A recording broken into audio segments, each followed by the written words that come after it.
السلام اور انتظامیہ کمیٹی کے تمام اراکین، میرے عزیز دوستوں، بزرگوں، میں آپ کا شکر گزار ہوں کہ آپ نے اپنا قیمتی وقت نکال کر آج کے اس احتجاجی جلسے میں شرکت کی جو وقف قانون کے خلاف منعقد کیا جا رہا ہے۔ میرے عزیز دوستوں اور بزرگوں،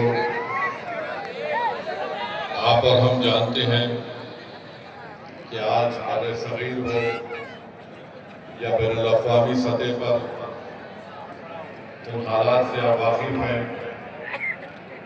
ان کے وقت ہمارے پاس بہت کم ہے۔ میں شاعر مشرق کا ایک شعر آپ کے سامنے پڑھنا چاہتا ہوں کہ انہوں نے لکھا تھا کہ تو نہ مٹ جائے گا ایران کے مٹ جانے سے، نشے میں کو تعلق ہستی پیمانے سے، نشے میں کو تعلق نہیں پیمانے سے، آیا یونش تاتار کے افسانے سے، پاس پا مل گئے کعبے کے صنم خانے سے، کشتی حق کا زمانے میں سہارا تو ہے، عصر نو رات ہے دھندلا سا ستارہ تو ہے۔ میرے عزیز دوستوں اور بزرگوں،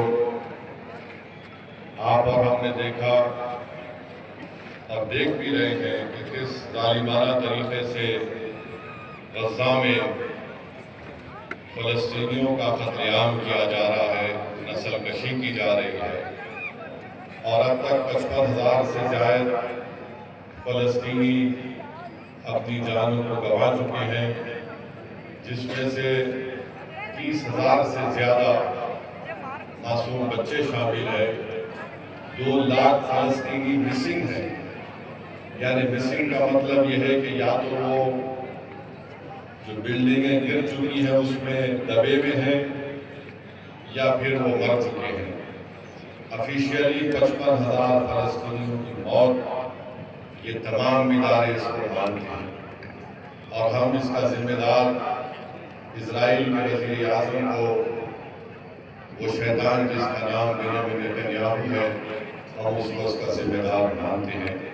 انٹرنیشنل کرمنل کورٹ اور انٹرنیشنل کورٹ آف جسٹس نے اس کے خلاف ایک وارنٹ کو جاری کیا، اور ہم اللہ سے دعا کرتے ہیں کہ اللہ سبحانہ وتعالیٰ ان فلسطینیوں کی مدد کرے، اور جو لوگ فلسطینیوں کی جانیں لے رہے ہیں اللہ سبحانہ وتعالیٰ ان کو نصف و نابود کر دے۔ اور افسوس مجھے اس بات کا ہوتا ہے کہ امریکہ کے پروفیسر ہیں بڑی یونیورسٹی کے، ان کا نام پروفیسر مقتدر خان ہے، انہوں نے یہ بات کہی ہے کہ جو آرگنائزیشن آف اسلامک کانفرنس کے جتنے ممالک ہیں، ان ممالک کی جتنی فوجیں ہیں وہ اسرائیل کی آبادی کے برابر ہے، مگر آپ بتائیے جو لوگ امت کی بات کرتے ہیں ایک لفظ ایک حرکت نہیں کر سکتے، اور یہ لوگ سمجھ نہیں رہے ہیں کہ جو آج معصوم لوگ مر رہے ہیں فلسطینی، ان کو اس لیے مارا جا رہا ہے تاکہ یہ جو زائنسٹ لوگ ہیں وہ بیت المقدس اور مسجد اقصیٰ کو نقصان پہنچانا چاہتے ہیں۔ ہم نے دیکھا کہ ہمارے ملک کی پاکستان سے جھڑپ ہوئی تو ترکیہ اور آذربائیجان پاکستان کی تائید میں کھڑے ہو گئے کھل کر۔ افسوس اس بات کا ہے کہ لوگ کھل کر فلسطینیوں کے ساتھ نہیں کھڑے ہو سکتے، یہ کھل کر اسرائیل کی مخالفت نہیں کر سکتے نام لے کر۔ آپ بتائیے پھر کون روکے گا ان کو؟ انشاءاللہ تعالیٰ اللہ سبحانہ وتعالیٰ ان ظالموں کے ان کے ظلم سے روکے گا، اور دنیا دیکھے گی کہ جس طرح ان فلسطینیوں کو مارا اور قتلا جا رہا ہے، اللہ ان فلسطینیوں کو ان ظالموں پر غالب کرے گا، اللہ ان فلسطینیوں کے منافقین پر غالب کرے گا۔ جو لوگ طاقت کے بلبوتے پر آج ظلم کر رہے ہیں اللہ سبحانہ وتعالیٰ ان کو کمزور کر کے رکھ دے گا۔ آپ کی ہماری یہ کوشش ہونی چاہیے کہ ہم ہر وقت اپنی دعاؤں میں ان فلسطینیوں کو یاد رکھیں، ان کے لیے دعا کرتے رہیں، مسجد اقصیٰ بیت المقدس کی بازیابی کے لیے دعا کرتے رہیں، اور آج اسرائیل کے اس گراؤنڈ سے ہم غزہ کے فلسطینیوں کو پیغام دینا چاہ رہے ہیں کہ دنیا تمہارا نام لینے سے ڈرتی ہے، مگر ریچور کے غیور عوام، ان کے دلوں میں جو آج کلمہ دھڑکتا ہے، ہم اس بنیاد پر ان فلسطینیوں کو ایک پیغام دے رہے ہیں کہ ہم آپ کے ساتھ ہیں، ہم آپ کے لیے ہاتھ اٹھا کر دعائیں کر رہے ہیں، اور ہم اللہ سے دعا کرتے ہیں کہ اللہ اس ظالم جہنم کے کتے بنیامین نتنیاہو کو اللہ تعالیٰ رست و نابود کر دے اور ان فلسطینیوں کو اس ظلم سے آزادی دلوائے۔ دوسری بات میرے عزیز دوستوں اور بزرگوں، آج 27 ذی الحج ہے اور 26 ذی الحج کو حضرت فاروق اعظم رضی اللہ تعالیٰ عنہ کو فجر کی نماز میں مسجد نبوی میں ایک مجوسی نے جب فاروق اعظم رضی اللہ تعالیٰ عنہ عمر بن خطاب نماز کی امامت کر رہے تھے، دوسری رکعت کے سجدے میں، پہلی رکعت کے سجدے میں تھے، تو یہ غلہ مجوسی آ کر چاقو سے آپ پر حملہ کرتا، اور پہلی محرم کے دن فاروق اعظم کو شہادت نصیب ہوئی۔ میرے عزیز دوستوں اور بزرگوں، ہم اولیاء اللہ کو یاد کرتے ہیں، مگر یاد رکھیے اسلام جو ہم کو اور آپ کو ملا ہے اور صبح قیامت تک ہماری نسلوں کو ملے گا، وہ رسول اللہ صلی اللہ علیہ وسلم کے اس توحید کے پیغام سے اور آقا دو عالم صلی اللہ علیہ وسلم کی سنت کے ذریعے ہم کو ملا۔ وہ دین ہم کو ملا ان خلفائے راشدین کی محنتوں کی وجہ سے، جس میں فاروق اعظم کی شہادت ہے، عثمان ذو النورین کی شہادت ہے، حضرت علی کی شہادت ہے۔ یہ دین ہم کو ملا تو حنین سے ملا، یہ دین ہم کو ملا تو احد کے میدان سے ملا، یہ دین ہم کو ملا تو کربلا کے شہداؤں سے ملا، یہ دین تم کو ہم کو ملا تو امام حسین اور اہل بیت کی شہادت سے ملا۔ تو فاروق اعظم کو یاد رکھنا، اور لقب فاروق اعظم کس نے دیا؟ اللہ کے رسول صلی اللہ علیہ وسلم نے دیا، اور اس وقت فاروق اعظم نے دین کو قبول کیا جب دارالارقم میں بہت کم لوگ اسلام کو قبول کیے تھے۔ فاروق اعظم نے جب رسول اللہ صلی اللہ علیہ وسلم کے سامنے آ کر کہا کہ اشہد ان لا الہ الا اللہ و اشہد ان محمد رسول اللہ، تو اللہ کے رسول صلی اللہ علیہ وسلم نے ان کو لقب دیا فاروق اعظم۔ اور کون فاروق اعظم؟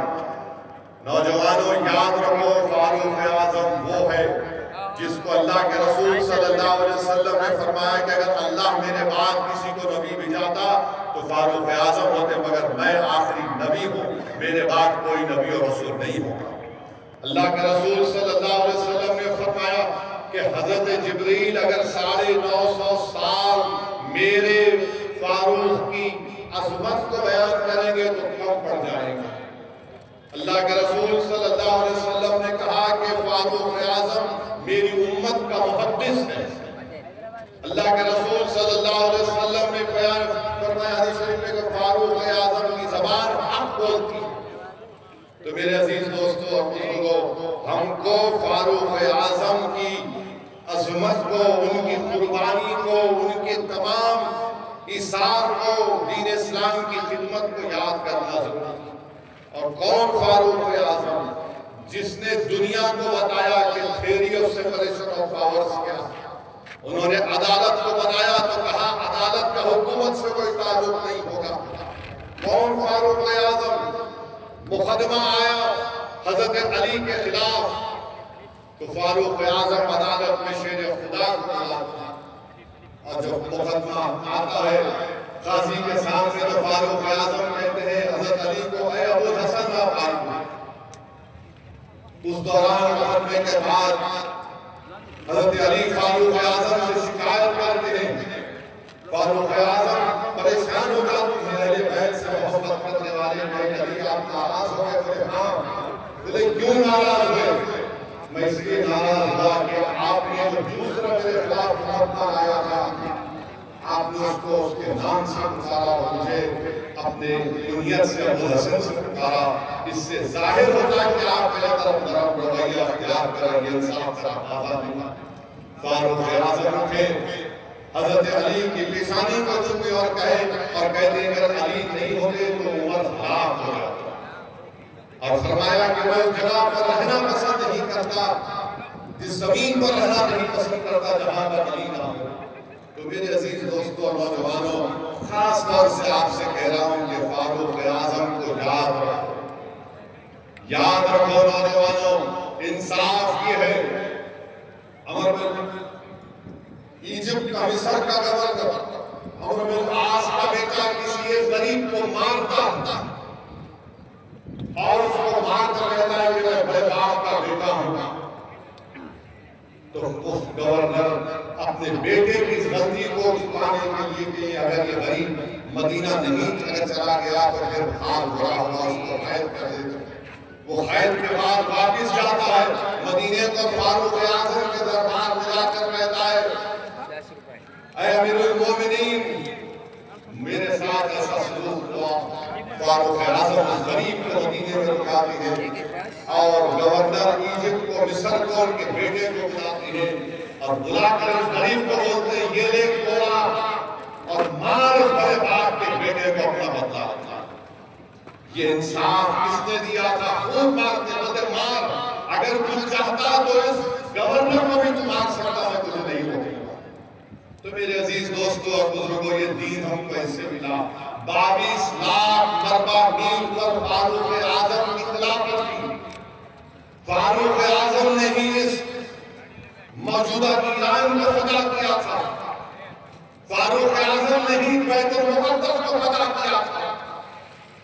قادسیہ کی جنگ ہو رہی ہے، فاروق اعظم نے فوج کو بنا کر لیا اور عمر بن العاص سے کہا کہ دریا دجلہ میں اپنے گھوڑوں کو اتار دو۔ انہوں نے حکم دیا کہ دریا اللہ کے ہم سپاہی ہیں اور ہمارے خلیفہ کا حکم ہے تو ہمارے راستہ بنا لے۔ وہ جو فارس کے لوگ، ایران کے لوگ دیکھ رہے تھے، وہ دیکھ رہے کہ فوج ایک دریا دجلہ میں چلتے ہوئے جا رہے ہیں اور اس کسی کا سامان نہیں گیا، صرف ایک لوٹا غائب ہو گیا تھا۔ وہ صحابی رسول اس دریا دجلہ کے کنارے آ کر پکار کر کہتے ہیں دریا تم نے کیسا میرا لوٹا لیا، واپس کر دو۔ پانی کی لہریں اس لوٹے کو واپس کر دی۔ اس وقت کے ایران کے مجوسی دیکھ کر کہتے ہیں جن لوگ ہیں ان سے مقابلہ نہیں کر سکتے۔ فاروق اعظم نے خطبہ دے رہے جمعہ کا، اور جمعے کے خطبے پر مسجد نبوی میں کہہ رہے مدینے میں بیٹھے اور پکار کر کہہ رہے ہیں کہ سالیہ پہاڑ کے پیچھے جاؤ، پہاڑ کے پیچھے جاؤ۔ صحابہ نے پوچھا کس کو مقابل ہے؟ تو کہا میں دیکھ رہا ہوں کہ میں نے جس اسلامی وفد کو بھجوایا تھا دشمن حملہ کر رہا ہے، بعد میں خط آیا تو معلوم ہوا کہ ہاں ویسے ہی ہوا تھا۔ اور کسی نے آواز سنی کہ سالیہ پہاڑ کے پیچھے چھپو، پہاڑ کے پیچھے چھپو، پہاڑ کے پیچھے چھپے اور بعد میں ان کو کامیاب کیا۔ تو بہرحال وقت کم ہے، میرے عزیز دوستوں اور بزرگوں، فاروق اعظم کو یاد رکھو، فاروق اعظم کو یاد رکھو، ان کے انصاف کو یاد رکھو، ان کی جرت کو یاد رکھو اور ان کی اسلام کے لیے قربانیوں کو یاد رکھو۔ اور فاروق اعظم اہل بیت سے بے انتہا محبت کرتے۔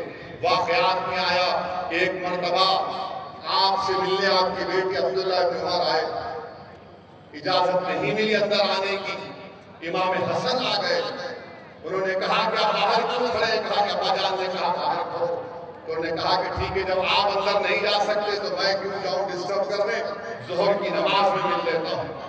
فاروق اعظم باہر نکل کر پوچھتے اور کوئی آئے تھے ملنے؟ تو کہا کہ امام حسن آئے تھے۔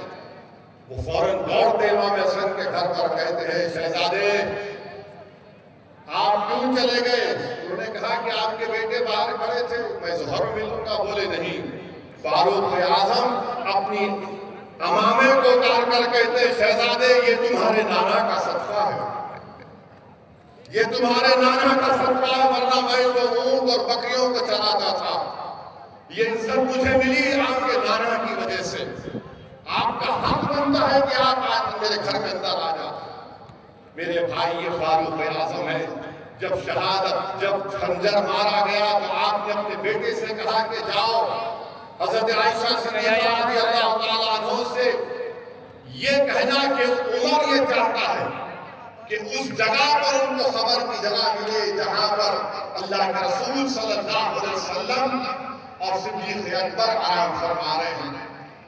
امیر المومنین نہیں کہنا کیونکہ میں اس دنیا سے جانے والا ہوں، ان پر دباؤ مت ڈالنا۔ بی بی عائشہ صدیقہ پر سب کہنا اگر وہ راضی ہو گئی، حضرت عائشہ صدیقہ رضی اللہ تعالیٰ عنہ بے انتہا رو رہی ہے اور کہتی ہے کہ جگہ میں اپنے لیے پسند کی تھی مگر میں فاروق اعظم کو دیتی ہوں۔ واپس جا کر عبداللہ ابن عمر کہتے ہیں کہ ہاں منظوری دے دی۔ نے کہا کہ میرے جنازے کو لے کر جانا، پھر ان سے پوچھنا، شاید وہ جذبات میں ہوں گے۔ میرے بھائی یہ فاروق اعظم تلوار لے کر نکلے تھے، نعوذ باللہ کہ رسول اللہ صلی اللہ علیہ وسلم پر حملہ کروں گا، مگر آج رسول اللہ صلی اللہ علیہ وسلم کے بازو میں آرام فرما ہے۔ تو نوجوانوں اگر دین کو غلبہ حاصل کرنا ہے، اسلام کو کامیاب کرنا ہے، تو تم فاروق اعظم کی قربانیوں کو نہیں بھول سکتے۔ اور دین کا تقاضا یہ ہے کہ ان کو یاد رکھیں۔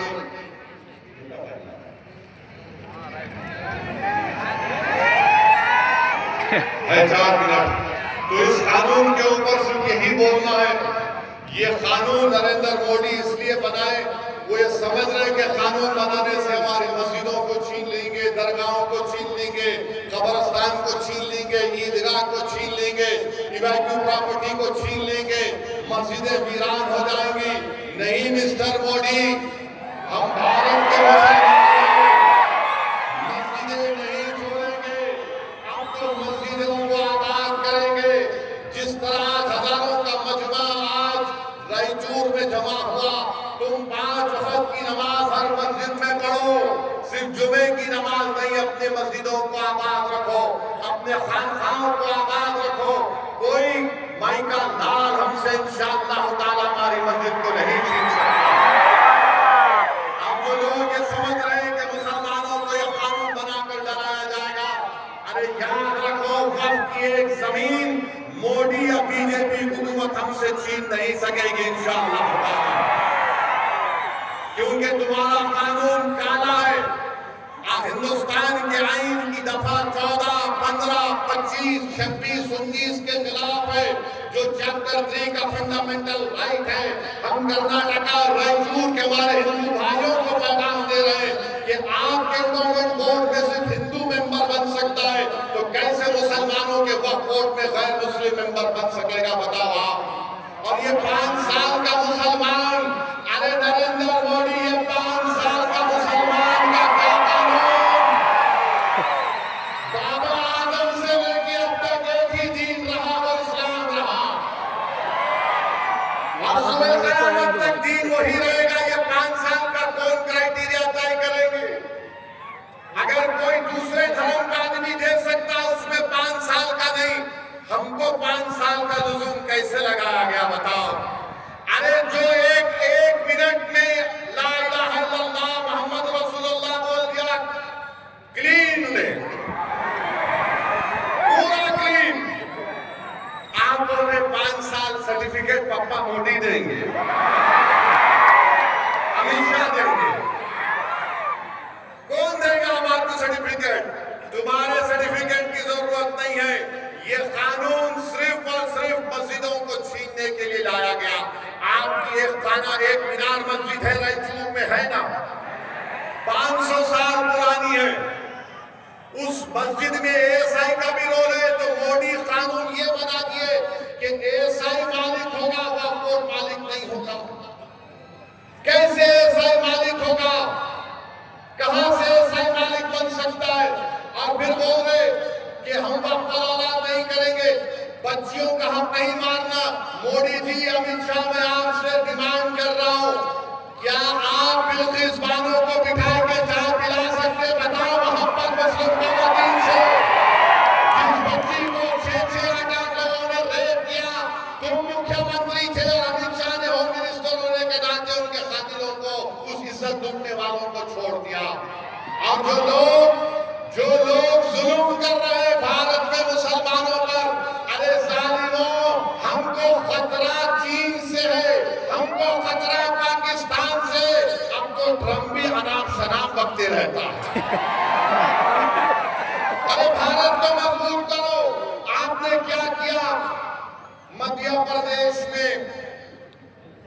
سے 2 دن پہلے حاجی مقصود صاحب کو آپ نے پیٹ پیٹ کر مار دیا. کیوں مارا آپ نے؟ کیا وجہ تھی؟ اور ایک راج گڑھ میں ہوا، پھر رائسن میں ارمان اور جنید کو مار دیا. جنید کی موت ہو گئی. ارمان وینٹیلیٹر پر ہے اور مدھیہ پردیش کی پولیس تو ماشاءاللہ جتنا بولے کم. کس کو پکڑے؟ نہیں پکڑے. ارے نام تو بول نہیں، نام نہیں بولتے. کیوں آپ کے سالے ہیں، سسرے ہیں، کیا ہے؟ نام بولنے سے کیوں ڈر رہے؟ اتنا شرمانے کیوں؟ اور پھر مدھیہ پردیش میں آپ دیکھ لو، مدھیہ پردیش میں 2017 میں بجرنگ دل کے دروف کو پکڑا گیا، 16 اریسٹ ہوئے. 2019 میں بلرام سنگھ کو اریسٹ کیا گیا. انڈین ایکسپریس میں کیا ہوا ان لوگوں کو؟ اور پھر دلتوں پہ ظلم ہو رہا. 24 جون 2025 کو اڑیسہ میں 2 دلت بھائی بلو اور بابل نائک کو کیا جانور لے کے جا رہے تھے، جانور کو روک کر ان کو پیٹا گیا. 30 لوگوں نے مارا. ان کے سر کے بال اڑا دیے، ہاتھوں کو باندھ دیا، 1 کلومیٹر ان کو رینگنے لگایا، گھاس ان کے منہ میں ڈالی.